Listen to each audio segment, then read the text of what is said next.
Bismillahirrahmanirrahim. Alhamdulillahirabbil alamin. Allahumma shalli ala sayyidina Muhammad wa ala alihi washabbihi wasallam. Al-Baghdadi, Syekh Muhammad As-Saman Al-Madani, Syekh Muhammad Arsyad Al-Banjari.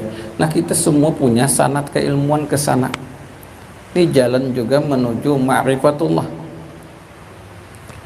Nah, ada jalan-jalan yang banyak ini kita pakai sesuai dengan apa kemampuan kita.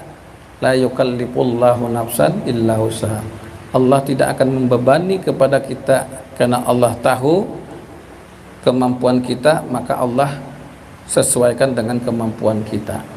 Nah, maka oleh sebab itu Abi hanya menyajikan apa yang diperintahkan oleh mursyid murabi di atas Abi, maka pian boleh memilih dari apa yang sudah Abi sampaikan, apa yang sudah Abi terangkan, apa yang sudah Abi sampaikan itu dikerjakan, diamalkan. Pian semisal suka dan merasa nyaman ketika kita mengamalkan bismillah 7 huruf di dalam sifat 7, ada yang suka mengamalkan zikir lataif 7, ada semisal mengamalkan kalimat ismul zat Allah dalam hatinya, ada yang mengamalkan rahasia zikir nafas. Nah, semua itu tergantung para jamaah baik dari majelis ilmullah mahabbatul wujud an-nubuwah al-kaf maupun majelis ma'rifatullah ar-rasyid abadan abada, agar apa? Supaya sesuai dengan kesukaan pian, yang mana kenyamanan diri kita itulah yang akan membentuk suatu ilmu rahasia rasa.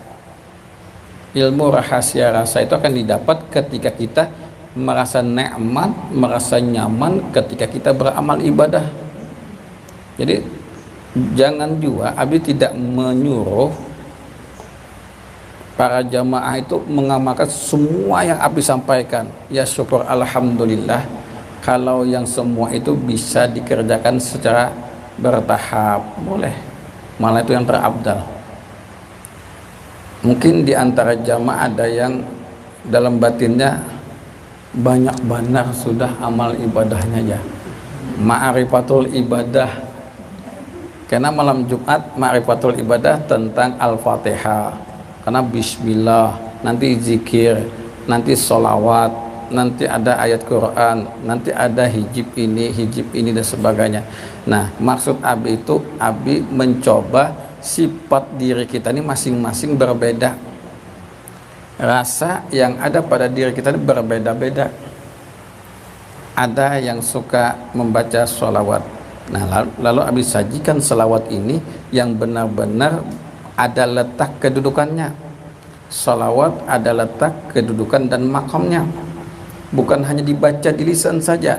Kalau dibaca di lisan sudah mengandung pahala. Satu kali membaca sholawat Allah datangkan rahmatnya 10 kebaikan. Membaca sholawat sekali Allah datangkan ampunan dan rahmatnya 10 kebaikan. 10 kebaikan dan 10 keburukan dihapus Allah Ta'ala. Allah datangkan 10 kebaikan dan kemudian Allah hapus 10 kejahatan, kejelekan dosanya. Dahsyatnya, hebatnya sebab membaca salawat kepada Nabi Muhammad SAW. Dosa apapun yang dikerjakan ketika kita membaca salawat, maka dosa, semua dosa yang ada yang kita lakukan itu diampuni oleh Allah Ta'ala. Sehari sekali, sehari 10 kali, sehari 100 kali, sehari 1000 kali, sehari 10.000 kali. Kalau itu dibiasakan secara istiqomah, terasa ringan, dan malah diri ini akan merasakan nikmatnya ketika kita sudah memasrahkan salawat itu pada diri kita.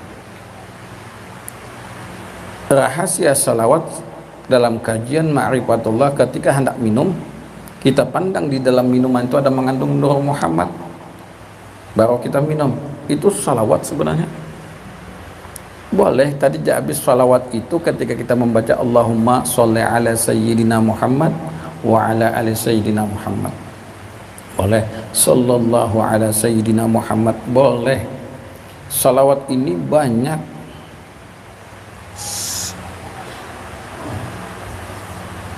ribuan salawat ini, 124.000 salawat Nabi ini ada 124.000 salawat. Kawalah bin makan 124.000 kada kawalah, maka amalkan yang mana pian pas dan cocok. Minum obat sholawat itu tidak ada yang efek sampingnya. Kalau kita minum pil sholawat itu tidak ada efek sampingnya. Kalau kita membaca tasbih, membaca zikir, membaca takbir, itu masih ada nanti efeknya, bukan efek mudaratnya, tapi ada efek sampingnya. Itu apa? Ketika kita berzikir, nanti hawa panas itu ada di dalam diri kita. Tapi bukan hawa panas itu tidak baik, membersihkan sifat-sifat mazmumah, sifat-sifat tercela yang dibersihkan. Ada juga efek sampingnya, kalau lah efek samping yang baik maksudnya. Tapi sholawat dibaca tidak ada efek sampingnya. Membaca zikir, membaca tasbih, membaca tahmid, membaca tahlil, membaca takbir, membaca istighfar, membaca ayat suci Al-Quran, kalau tidak berguru maka berbahaya di dalam amal ibadah kita. Kalau kita membaca sholawat walaupun tidak memiliki guru mursyid murabi, maka yang menjadi mursyid murabinya adalah Rasulullah Sallallahu Alaihi Wasallam. Nah, inilah hebatnya daripada yang lainnya. Bukan abi itu membeda-bedakan antara zikir dengan sholawat, karena zikir dengan sholawat itu sepasang. Zikir itu dengan sholawat itu sepasang, suami istri kalau diistilahkan dalam kias itu. Kenapa? Setiap kalimat Allah pasti ada Muhammad. Bila ada zikir tauhid, ada zikir Rasulnya. La ilaha illallah Muhammadur Rasulullah. Bila ada kalimat Allah, ada kalimat Muhammad. Asyhadu an la ilaha illallah, asyhadu anna Muhammadur Rasulullah. Ada syahadat tauhid, ada syahadat Rasul. Dan itu tidak pernah, setiap zikir di dalamnya ada sholawat, dan di dalam sholawat pasti ada zikirnya. Itu kalau kita mengkaji dalam kajian ma'rifatullah. Jadi tidak ada singgung menyinggung. Nah, berbeda kalau kita kaji dalam kajian syariat. Bila kita membaca sholawat, ya sholawat aja di dalamnya itu. Kalau kita berzikir kepada Allah, yang kita baca zikir saja. Nah, berbeda dengan mereka yang sudah duduk di kajian ma'rifatullah, bila berzikir kepada Allah, tabawai juga salawat kepada Rasulullah. Bila kita bersalawat kepada Rasulullah, di dalamnya mengandung zikrullah. Nah, itu orang-orang yang mengkaji ilmu ma'rifatullah itu tidak pernah meninggalkan daripada syariat, tarikat, hakikat, ma'rifat. Kalau mengkaji syariat maka tertinggal tarikat, hakikat, ma'rifat. Mengkaji syariat dan tarikat masih tertinggal hakikat dan ma'rifat. Bila mengkaji ma'rifat, tabawai syariat, tarikat dan hakikatnya. Makanya awaludin ma'rifatullah. Awal agama mengenal Allah. Awal agama mengenal syariat, bukan? Awal agama syariat dulu, bukan? Awal agama belajar tarikat dulu, bukan? Awal-awal agama belajar hakikat dulu, bukan? Tapi awal-awal agama mengenal Allah dulu. Setelah mengenal Allah itu belum bisa kita sempurna kalau kita belum mengenal diri. Mengenal diri pun tidak akan sempurna kalau tidak mengenal Nur Muhammad. Nah, Nur Muhammad inilah disebut salawat. Alam semesta ini terbit daripada nur, maka sebenarnya setiap alam ini bersalawat kepada Rasulullah. alam ini semua bersalawat kepada Rasulullah, karena alam ini datang daripada Nur Muhammad. Nur Muhammad itu di dalamnya puji-pujian kepada Rasulullah. Jadi Allah bersalawat kepada Nabi Muhammad, artinya Allah menurunkan berkat, rahmat dan nikmatnya kepada Nabi Muhammad. Ketika kita bersalawat kepada Nabi Muhammad, itu bukan untuk Nabi Muhammad tapi untuk kita. Rasulullah itu memiliki cermin pantulan. Bila pian membaca salawat kepada Nabi satu kali dipantulkan kepada Rasulullah, Rasulullah akan memantulkan kepada kita 10 kebaikan. Allah akan menurunkan rahmatnya 10 kebaikan. Allah akan menghapus dosanya 10 keburukan, kemaksiatannya. Sekali aja, 2 kali 20, 3 kali 30, 4 kali 40, 10 kali 100 kali, berarti 100 keburukan, 100 kejelekan, 100 dosa. Allah saja mengampuni dosa hambanya. Nabi Muhammad juga memaafkan segala kesalahan umatnya. Selama apa?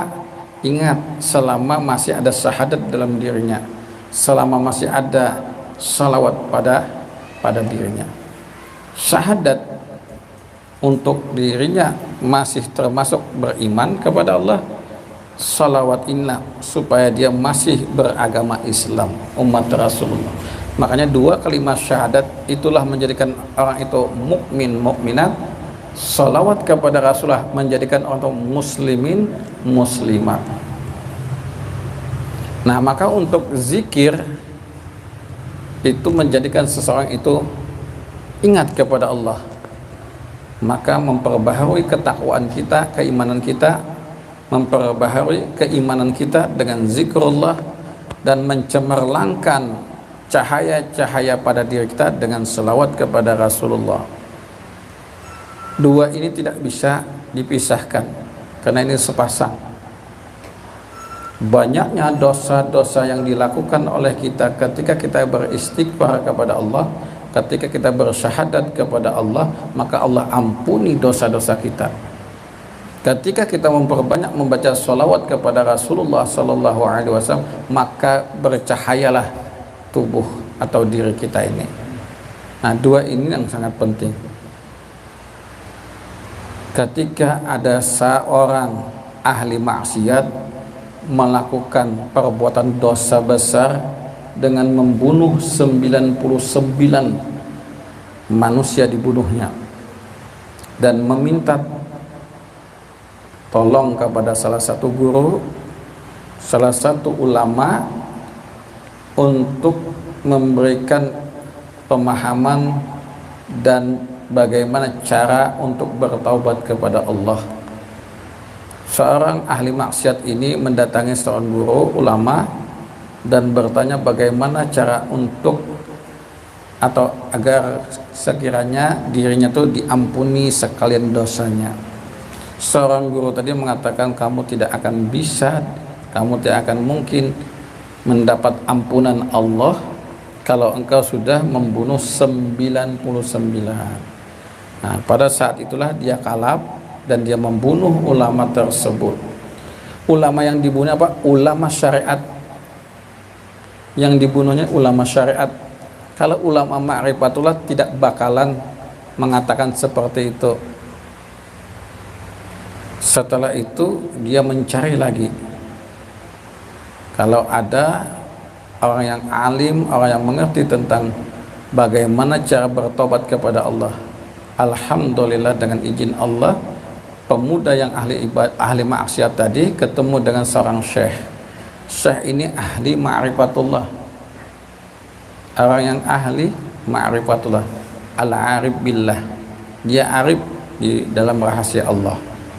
Bertanya, wahai seorang syekh, saya telah membunuh 100, salah satunya ada ulama yang saya bunuh.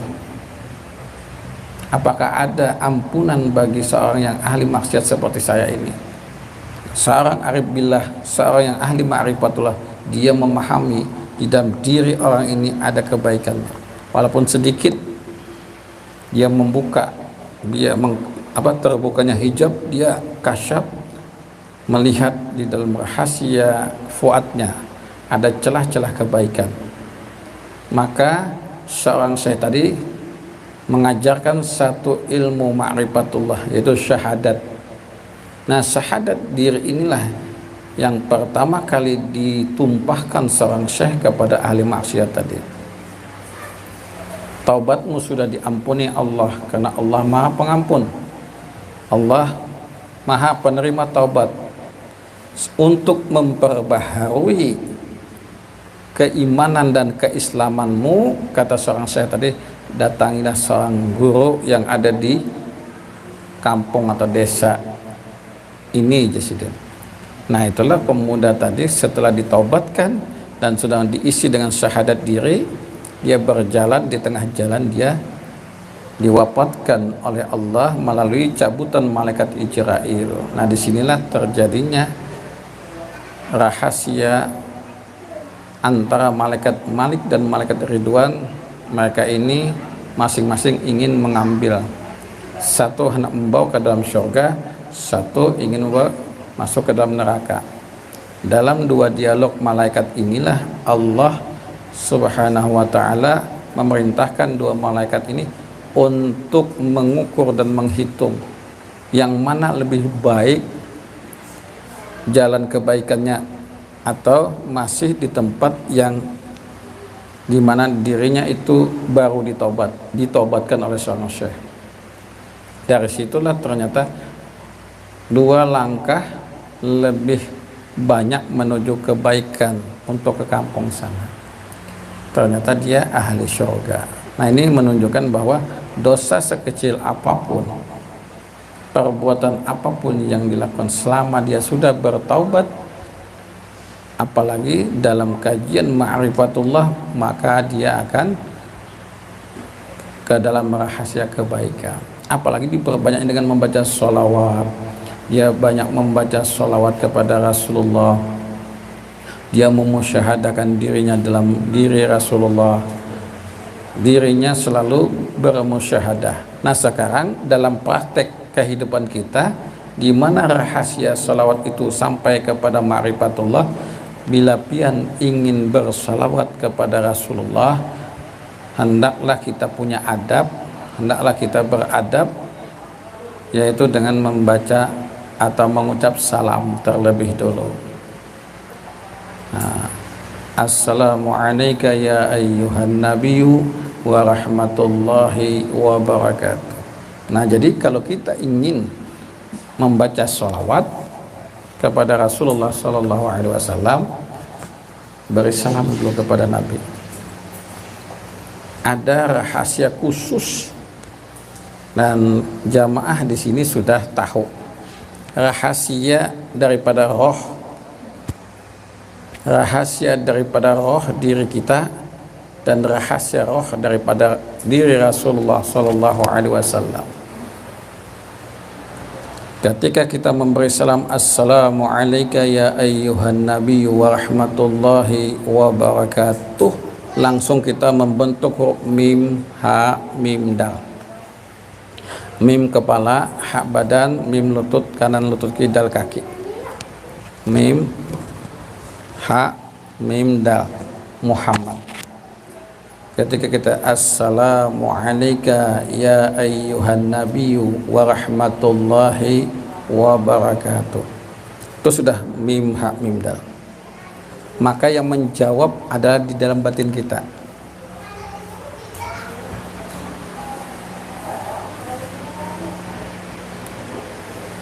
Harus dijawab, itu wajib dijawab.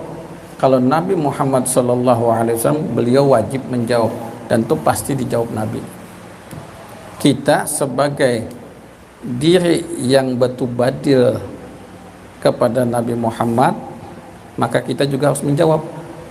Nah, itu adab. Misalnya assalamu alayka ya ayyuhan nabiyyu wa rahmatullahi wa barakatuh, mim, ha, mim, dal sudah. batin kita menjawab alaikassalam, alaikassalam warahmatullahi wabarakatuh. Itu jawaban.